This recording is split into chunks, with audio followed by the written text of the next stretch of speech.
Bismillahirrahmanirrahim.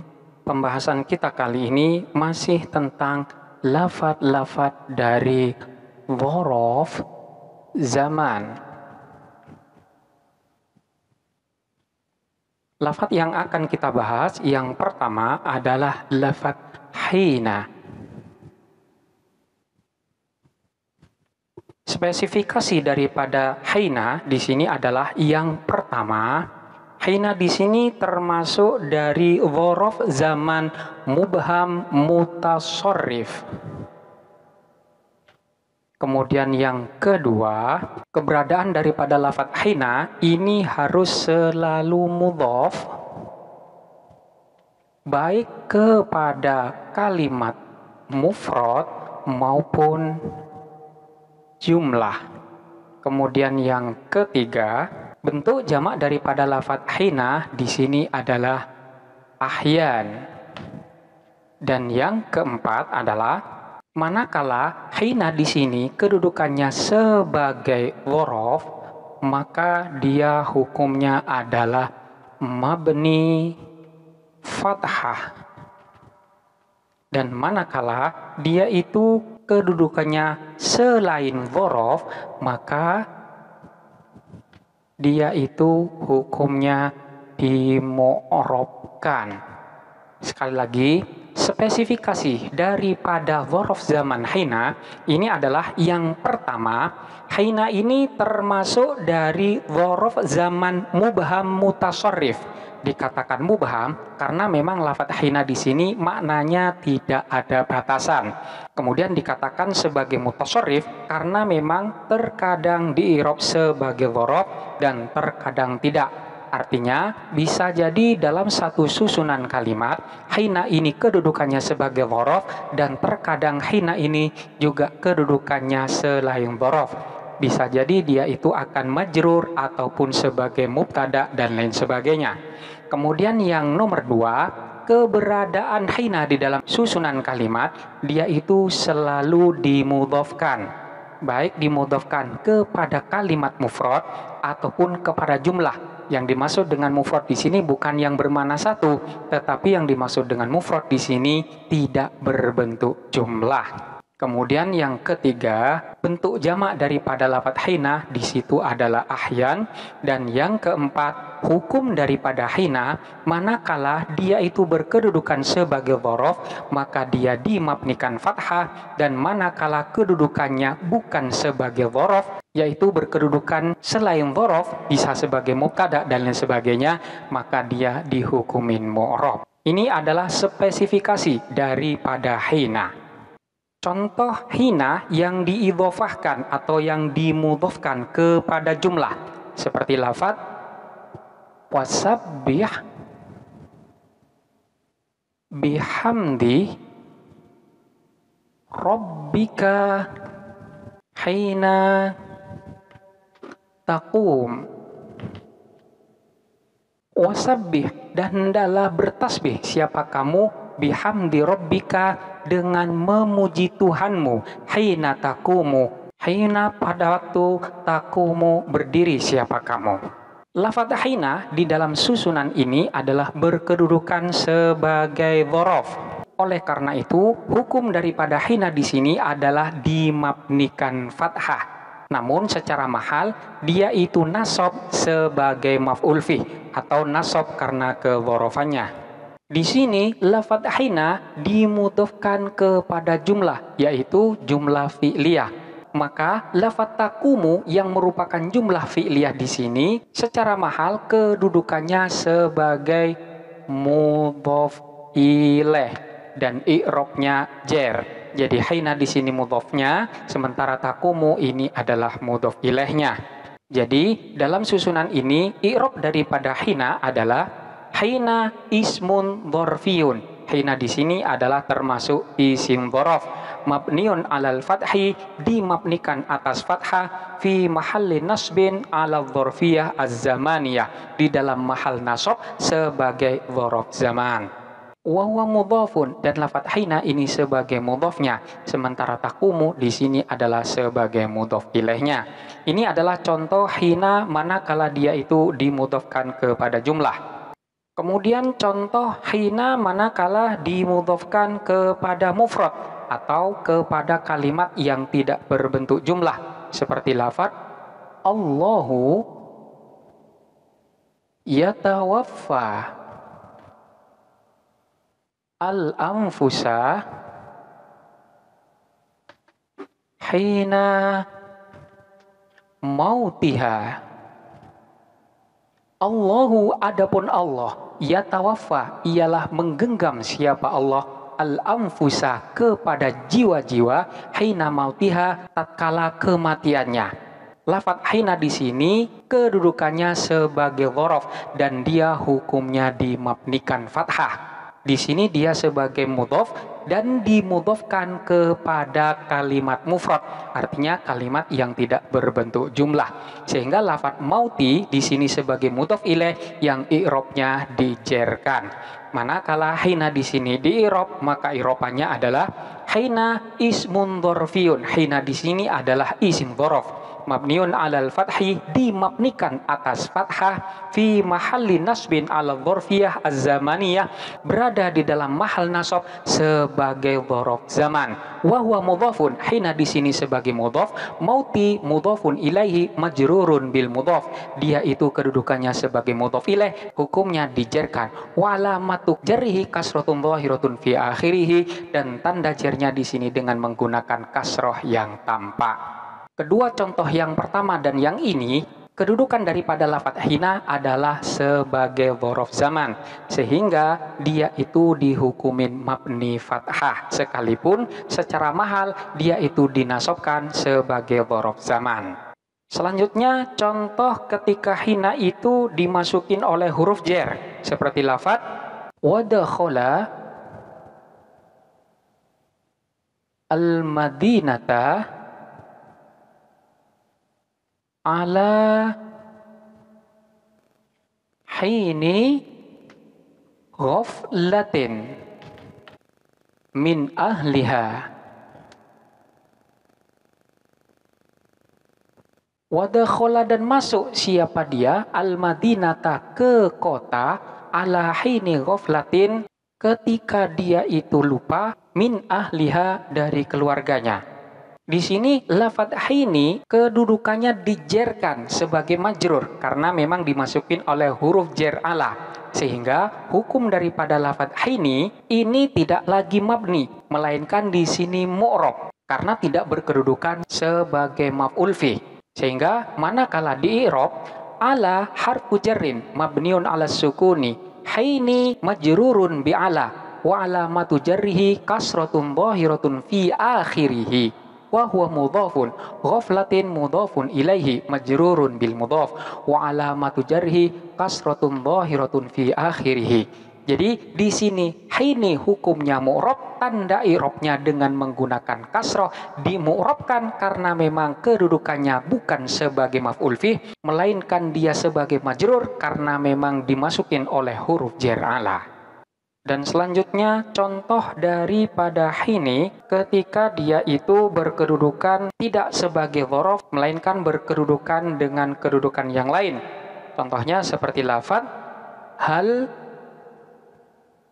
ata ala al-insani hinun minad dahri lam yakun syai'an madhkura. Hal, bukankah, ata telah datang, alal insani, atas manusia, hinun, apa waktu, minad dahri, dari masa, lam yakun, yang tidak ada, apa itu manusia, syai'an, ialah sesuatu, madhkuron, yang disebutkan. Bukankah telah datang atas manusia satu waktu dari masa, sedang ia ketika itu belum merupakan sesuatu yang dapat disebut. Lafaz hinun di dalam susunan ini berkedudukan sebagai fa'il daripada lafaz ata.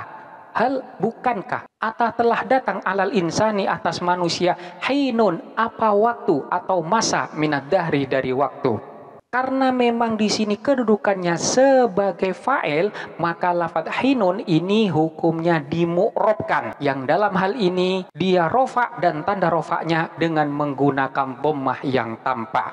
Sehingga manakala di i'rab, lafadz hinun ini adalah hinun ismun dzarfiyun marfu'un wa alamatu raf'ihi dhammatun dhahiratun fi akhirih. Hinun ini adalah isim dzaraf yang dalam keadaan rofa dan tanda rofaknya dengan menggunakan dhammah yang tampak.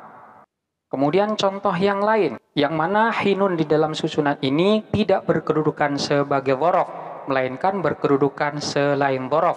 Contohnya seperti lafadz tu'ti ukulaha kulla hinin biizni rabbiha wa yadribu Allahu al-amthal linnasi. Tu'ti memberikan apa itu syajarah, ukulaha kepada buahnya syajarah, kullahinin setiap waktu, biidni rabbiha dengan izin Tuhannya, wayadribu dan menjadikan atau membuat Allahu siapa Allah al-amthala kepada perumpamaan-perumpamaan linnasi bagi manusia.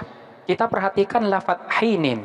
Di sini lafadz hinin di dalam susunan ini berkedudukan sebagai mudhof ilaih, sehingga di sini i'rabnya adalah jer, sementara mudhofnya adalah lafadz kulla. Karena memang lafadz hinin di sini tidak berkedudukan sebagai dzaraf atau maf'ul fi, maka hukumnya adalah mu'rab, yaitu dengan menggunakan tanda jer yang tampak. Tu'ti ukulaha kulla hinin biidzni rabbiha wa yadribullahu al-amthala linnas. Pohon itu memberikan buahnya pada setiap musim dengan seizin Tuhannya. Allah membuat perumpamaan-perumpamaan itu untuk manusia.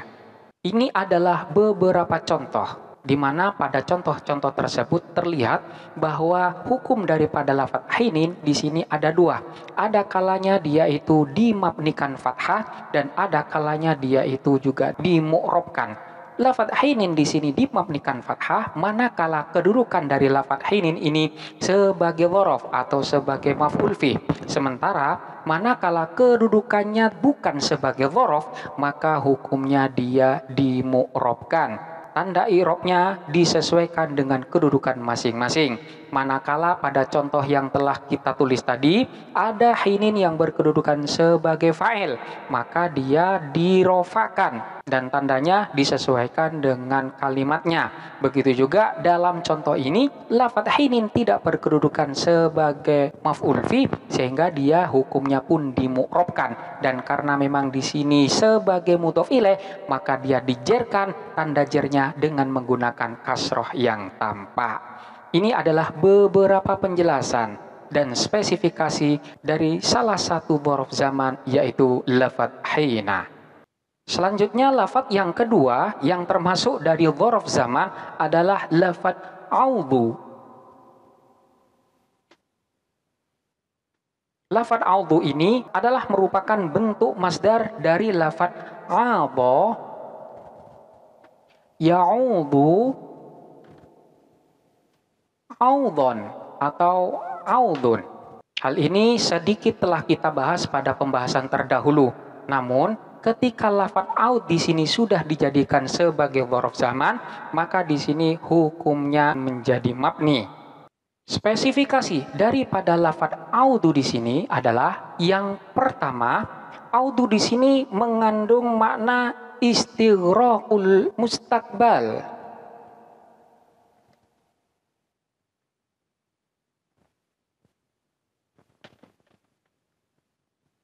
Kemudian yang kedua, audhu di sini termasuk dari dzaraf zaman yang ghairu mutasarrif.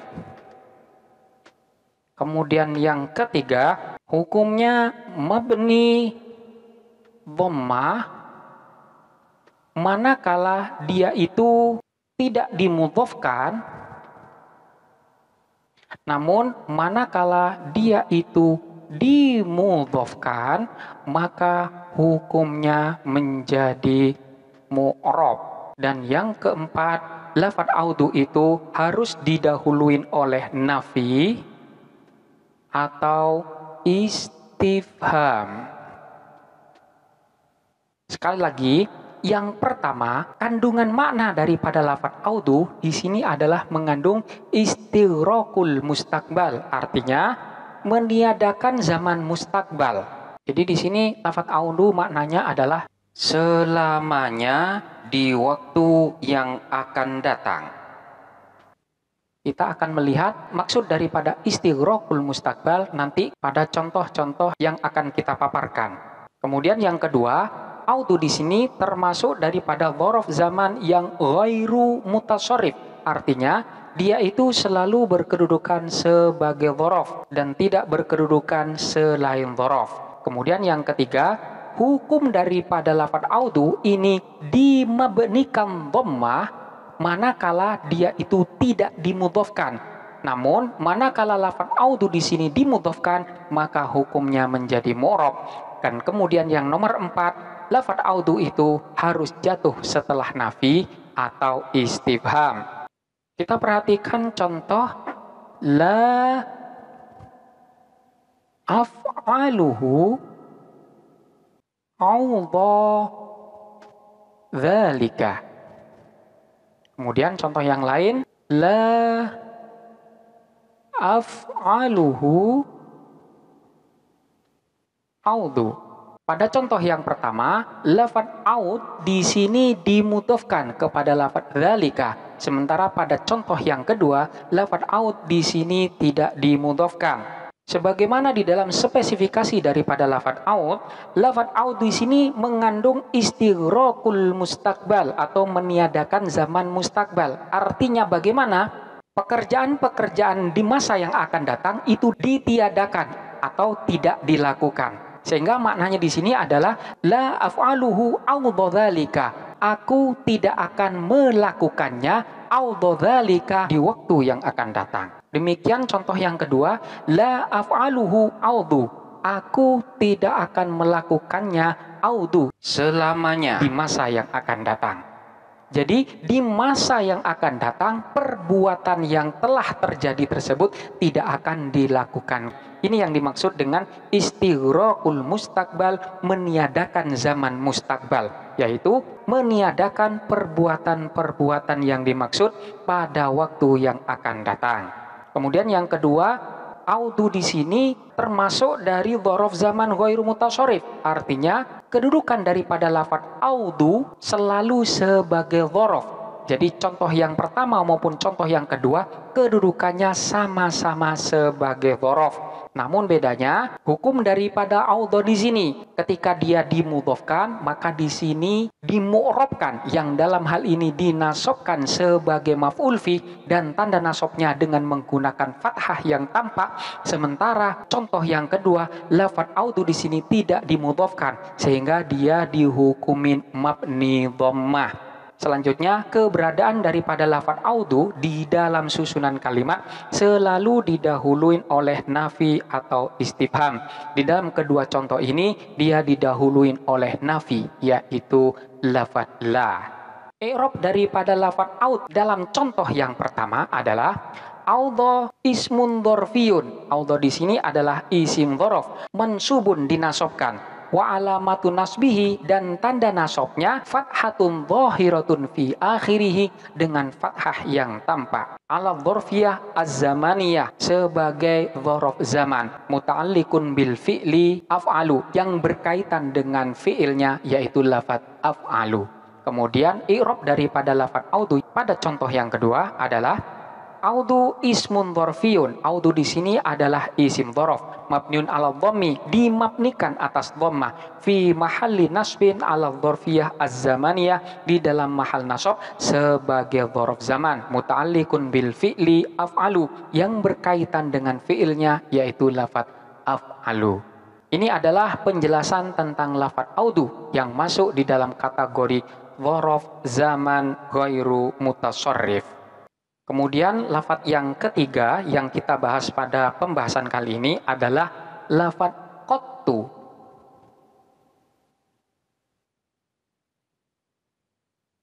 Spesifikasi daripada lafadz qattu di sini yang pertama, lafadz qattu ini mengandung istighraqul madhi.